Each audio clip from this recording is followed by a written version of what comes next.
saya juga pernah jadi pengurus tenis sebentar lah. Saya tahu bahwa prestasi Yayuk itu tidak selalu diketahui atau tidak selalu didukung atas alasan-alasan lain.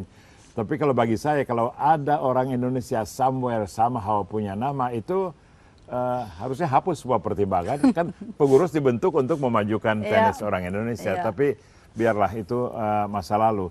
Jadi banyak yang Yayuk upayakan sendiri sebetulnya. Sebetulnya nggak aneh juga ya, soalnya petenis luar negeri juga nggak dibantu pengurus kan. Iya, betul. Oke, sekarang menjadi pelatih di mana sekarang? Saat ini saya open aja ya, international coach saja. Yang lalu, tahun lalu saya sempat di-hire oleh beberapa pemain. Tepatnya 2 tahun yang lalu itu ada satu pemain nomor satunya Hong Kong yang dia pemain Cina sebetulnya, lalu ada pemain Amerika dan pemain Jepang. 3 ini mereka kalau sendiri-sendiri kan buat mereka mungkin berat di cost-nya untuk meng-hire saya, tapi akhirnya mereka sharing, saya traveling sama mereka ke Amerika, ke Kanada sekian bulan. Di antara mereka bertiga, pemain yang Hong Kong ini, karena terus terang kalau pemain Hong Kong mereka masih dijamin atau dibantu oleh negaranya atau asosiasinya untuk disupport. Jadi dia ingin untuk agar saya tuh lebih private lagi ke dia. Jadi otomatis saya di-hire sendiri akhirnya dengan asosiasinya Hong Kong atau negaranya Hong Kong, hampir kira-kira 1 tahun sampai tahun kemarin. Nah itu banyak lagi sebenarnya. Selepas itu mereka ingin memperpanjang sebenarnya, tapi saya juga kemukakan ke mereka karena saya ingin juga yang muda-muda, bagaimana ada regenerasi. Saya bilang, kalian nggak ada yang mau terjun di profesional. Why you hire me, you spend that much money. Saya bilang, ngapain ngeluarin uang besar-besar untuk meng-hire saya kalau saya sendiri nggak ter-challenge, karena nggak ada yang mau terjun ke profesional. Karena itu juga suatu kebanggaan kita kalau kita bisa membimbing mereka. Salah satu nomor satunya Hong Kong itu saya bimbing, akhirnya dia bisa tembus ke 170-an Pak Amir. Oh, lumayan sekali. Nah itu akhirnya dia lepas, saya mau yang muda-muda regenerasi, tapi Hong Kong masih berpikiran bahwa tenis ini tidak menjamin masa depan mereka sendiri. Jadi mereka inginnya masih tetap sekolah juga.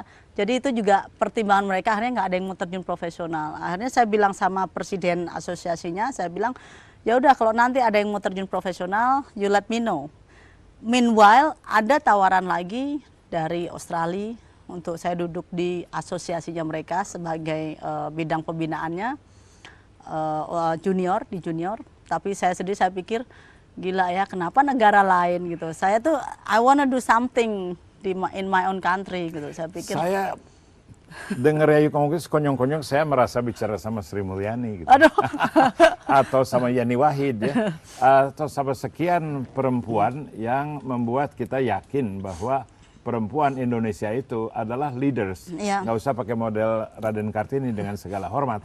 Model sekarang Anda, Sri Mulyani, Yayuk Basuki, pengusaha Susi Hutomo, itu adalah pemain-pemain sirkuit internasional Indonesia. Kan Anda dikenal seluruh dunia. Sri Mulyani juga demikian, Yani juga demikian. Jadi kalau orang mau reduce perempuan Indonesia pada peran yang kecil, itu omong kosong. Karena itu saya senang sekali bahwa ketenaran Anda, dedikasi Anda, dan keberpihakan Anda sekarang akan disalurkan dalam bidang publik dalam bentuk partisipasi politik. Benarkah itu? Iya, saya akhirnya memberanikan diri, terus terang aja. Kalau saya berpikiran dulu begini Pak Wimar, politik itu ada yang ngatur sendiri jalurnya. Saya pikir saya bergerak di bidang olahraga, saya pikir.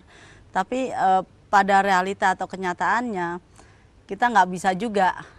Karena terus terang kenapa saya akhirnya interest juga, karena saya memikirkan kenapa olahraga kita nggak kemana-mana, justru cenderung sinking ya, cenderung benar-benar sangat merosot. Itu yang akhirnya membuat saya tertarik. Dan kenapa saya tertarik di situ? Akhirnya sebetulnya karena saya prihatin terhadap prestasi olahraga kita.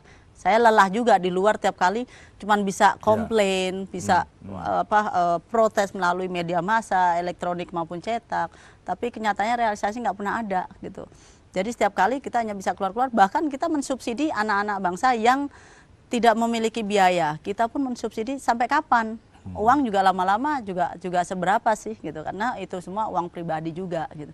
Akhirnya saya beranikan diri karena itu tadi, karena prihatin saya beranikan diri, kayaknya mungkin udah saatnya lah saya coba apa ya, tekadkan kemauan untuk nembus di dalam sistem ini. Ya, saya bicara sebentar sama audiens ya. Jadi menjelang pemilu ini, acara Wimar Show ini memberikan perhatian banyak pada politik, bukan untuk menjagokan calon-calon, tapi untuk mensponsor pengertian bahwa orang muda, perempuan, semua orang itu harus berpartisipasi politik. Ya. Kalau tidak cuma mau komplain aja. Ya. Nah, setelah break ini kita akan jabarkan pengertian itu. Wimar Show, jangan kemana-mana.